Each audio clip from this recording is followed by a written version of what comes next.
Hey, what's going on YouTube? Marine X back at it again. Range loadout. What do you carry? Why do you carry it? How do you carry it?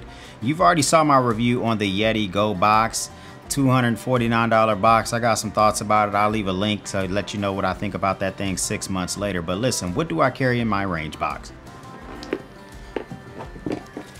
If you saw my video on this box, you already know my complaints about the handles and how I have to rig up ratchet straps just to make this thing reasonable. So first, let's just start on the outside of the box. Very first thing is I use one of these airport tags and I have my information inside. So basically, if someone does find this box, maybe they'll return it to me. Maybe they won't, I don't know. There's also usually a lock on the other side of the box. I've already removed it for this video. So there's kind of two forms of deterrent. A thief's gonna be a thief, right? They can take the whole box. Obviously this is easily screwed off, but it is just a couple seconds of work. So if I'm at the range, right, or something similar, I'll notice you taking my freaking airport tag off my box.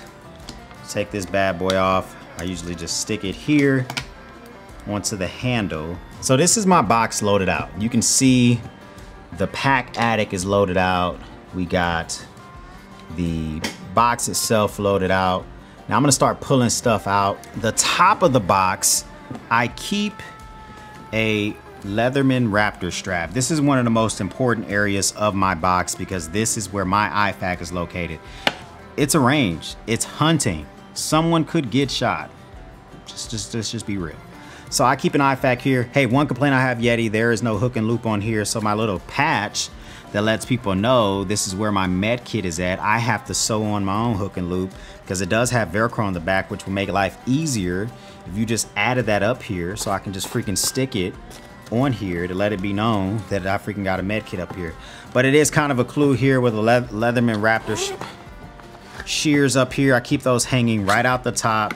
These are emergency shears that you can use. They have a seatbelt cutter and they have a window breaker and all that good stuff here. These are really good, but at the end of the day, they are good at cutting clothing off. So in an emergency, we can make some stuff happen.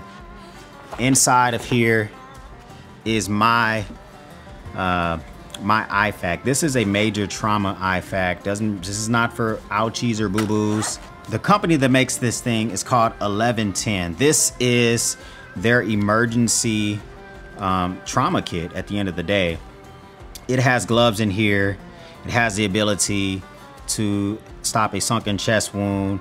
It has a tourniquet in here. It has an Israeli bandage. Everything in here that's going to be important to stop some major, so SWAT tourniquet in here, stop some major bleeding. If you're at a range, God forbid something were to happen, we can pull this out, quickly deploy it, and at least be that preliminary rescue for yourself. Name of the company here, 1110. Thing I like about this kit is that this is a made in the USA kit, and also the products are sourced from the United States. So that's really rare for a med kit, but it made me feel by far the most comfortable keeping an American made med kit in my kit versus trying to source some stuff that might not be very reliable.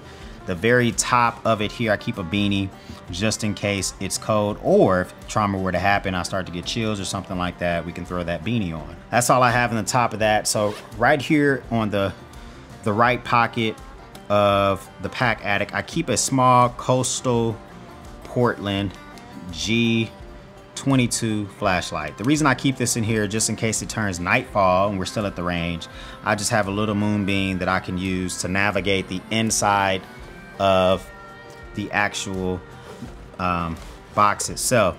All right, so this is a universal 30-in-1 multi-tool specifically for boomsticks, right? So it has in the very back here, you open this up, it has a bunch of bits. This is a bit driver on the end of the actual multi-tool itself. These are a lot longer than some other multi-tool drill bits that you would find, like Leatherman or something like that. No shade to Leatherman, but it has torque bits, it has hex, it has Phillips, It has flat heads, just a bunch of different bits that are going to be used if you're going to have to do any type of maintenance to your weapon. Here on the back side, you got a bunch of Allen keys of different sizes. These are fixed into the actual multi-tool itself. This is just a flathead driver, and it's also a lanyard holder, which I wouldn't use or don't ever use. This is a scope tool, so if you ever have to make adjustments to a scope that's already on your weapon, it already has the improper gauges, the turret tools for the scope itself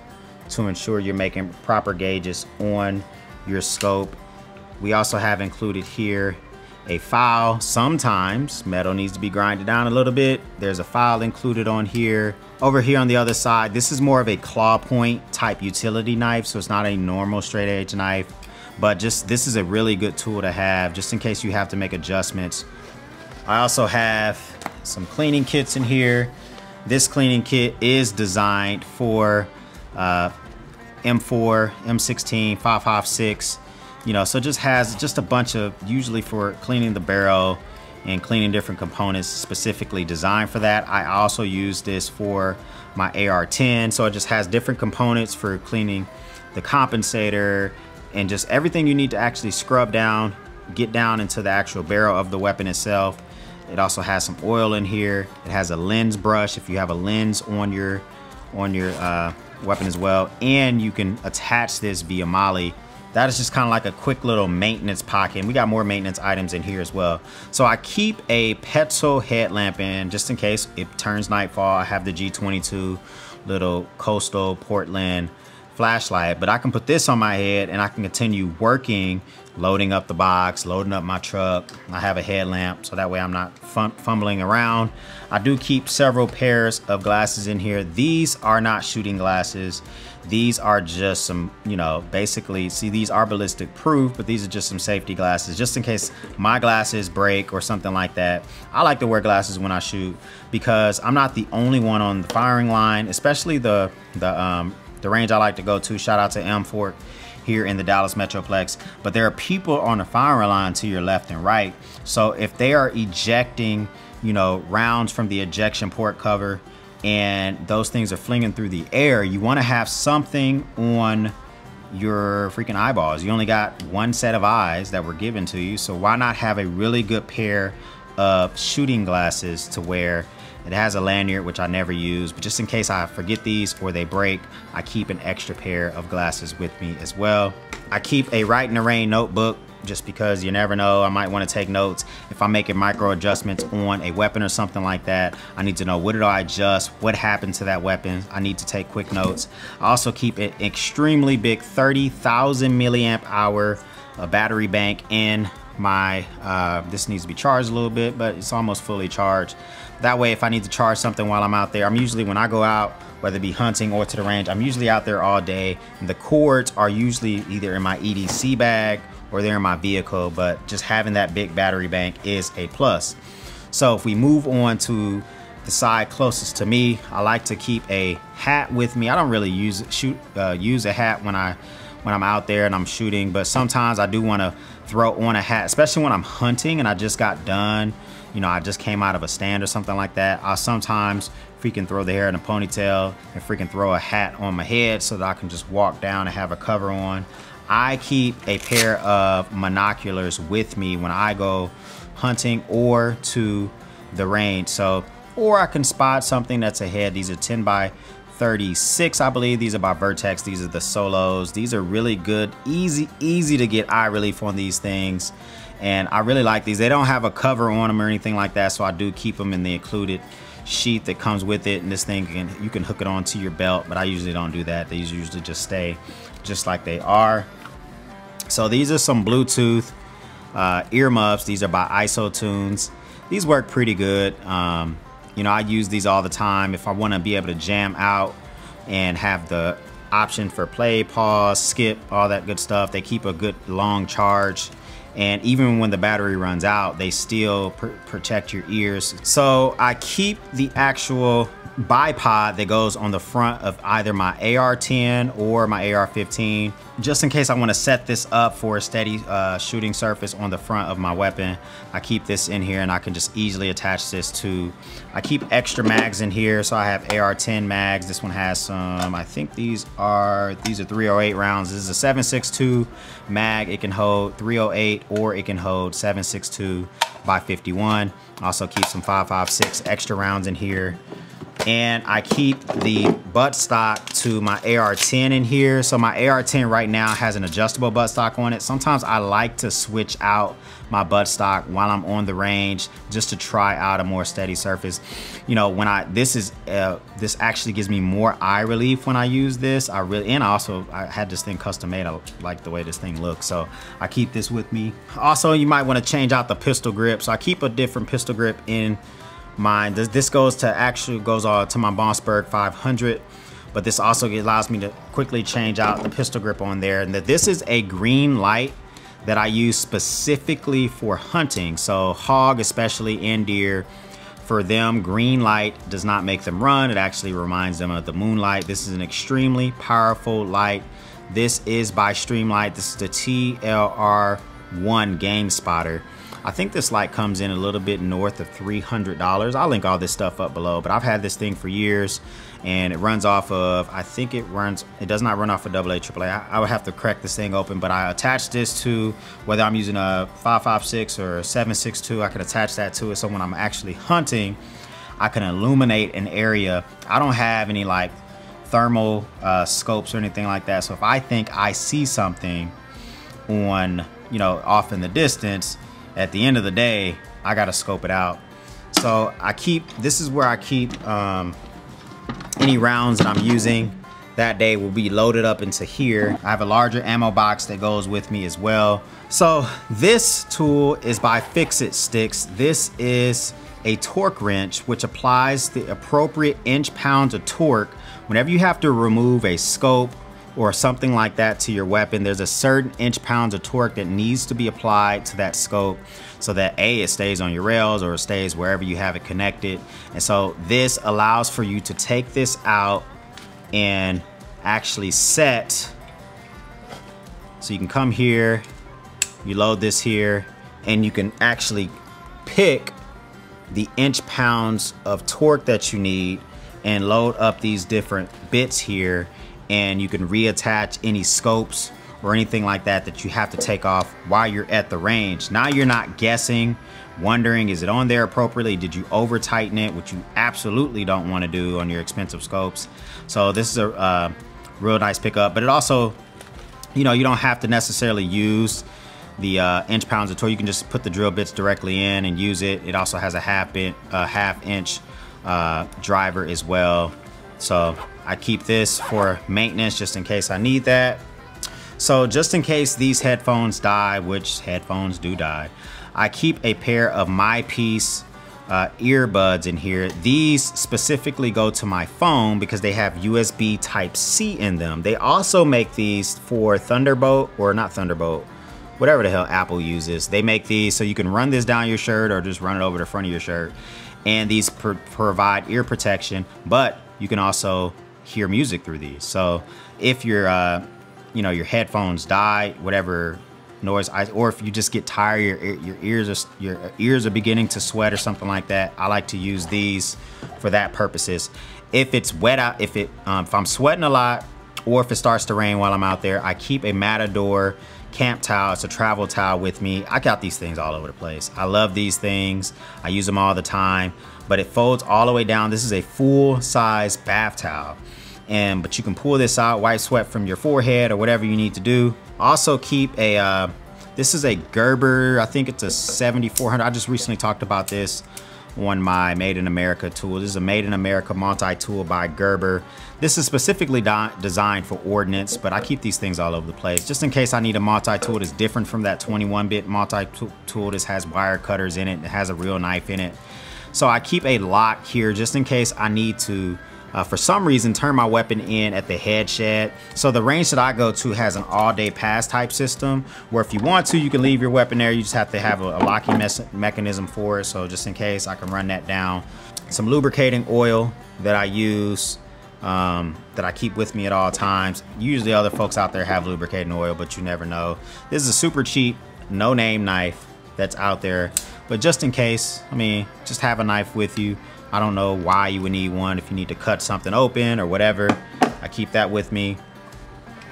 I actually need to restock this, but I keep some mossy oak noise reducing earplugs, right? So these are the kind where you gotta grab your ear and reach over your ear and stick them in there like that. But I like to use those or give them out to people on the range that don't have ear pro.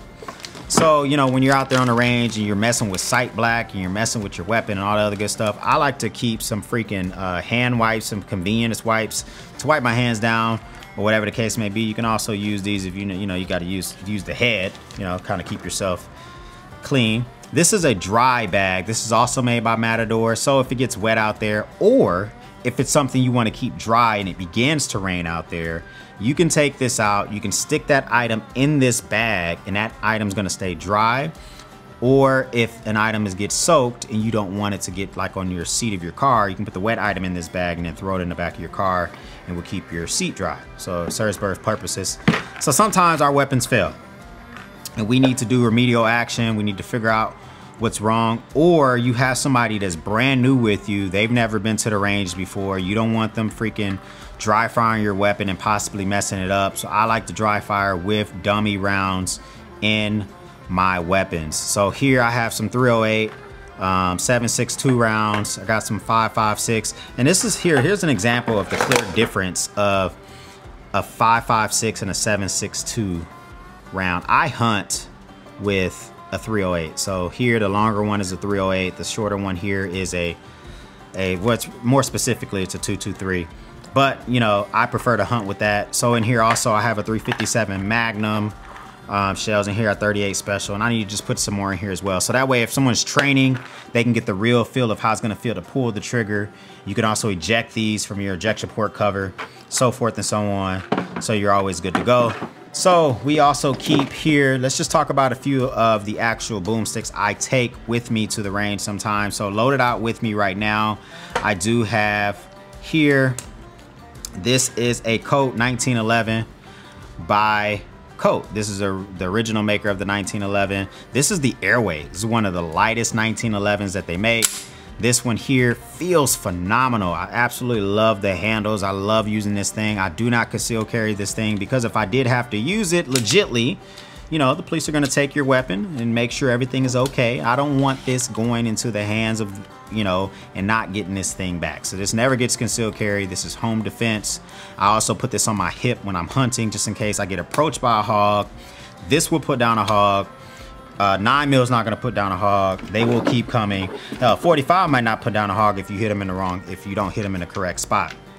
This does get concealed carry quite often with me. This is a Bodyguard 380. This is made by Smith & Wesson. So I like this thing a lot. It's a little small little thing. The trigger is trash when you get it. So at least maybe mine was, and I've had a couple buddies that have this. They have the 9mm version as well. The trigger just does not feel good. It's really hard to pull. This is a nice CCW to be able to keep on body carry.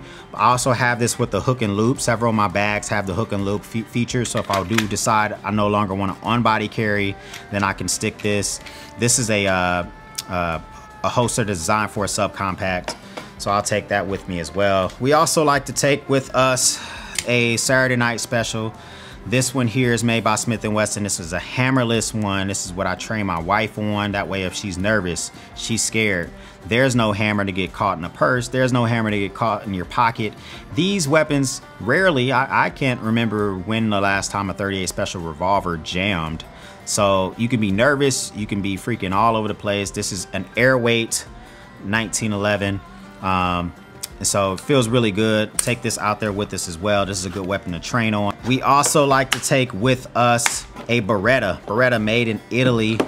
This is a 40mm by Beretta. This is their PX4 series. I've had this thing for years. This thing feels really good in the hand. It is kind of top heavy. I think I would prefer more of a Glock, but you know, I like the way this looks. I like the way it feels.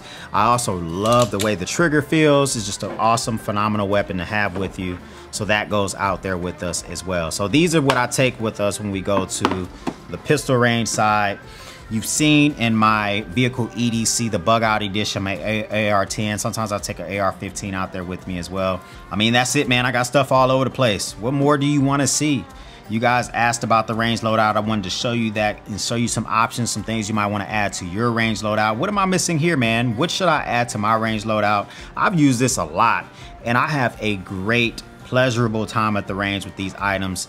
And this is just like me adding to my addition. Every time I go, someone has something, I'm like, man, that's a good idea, and I add to it. But what should I add to this thing here? Leave a comment down below. I would love to have that, man. And make sure you hit that subscribe button. Come on, join the battalion. We would love to have you, absolutely have you. And if you're coming back again, appreciate that. And once again, if this is your first time here, we hope to see you soon.